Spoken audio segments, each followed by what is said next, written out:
মাত্র 100 টাকা ইলিশের স্বাদ। কিনে আনেছি ইলিশের শাওরের পাতানো ভয়ে দুঃসম্পর্কে নাইচ্ছাবাল। দৈনিক দৈনিক ইলিশ কনে পাবো? তাই এইবার দিয়ে দিচ্ছি সামান্য পরিমাণ নুন আর হলদির গুঁড়ো আর 1 ফালি লেবুর রস। সুন্দর করে মাখাই নেব। ওই দেখিস, সে মাছের গা চিত্তি মনে আছে?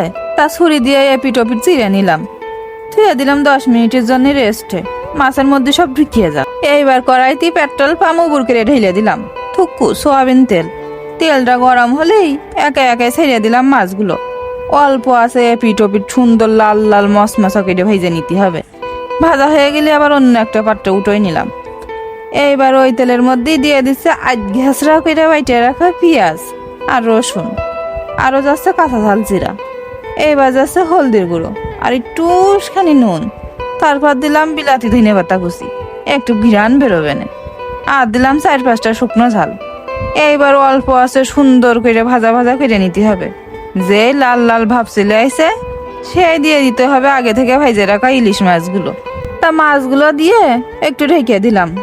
চুলোর আঁচ কিন্তু একদম কমায় রাখতে হবে, না হলে যাবে না সব ফস করে পুড়ে।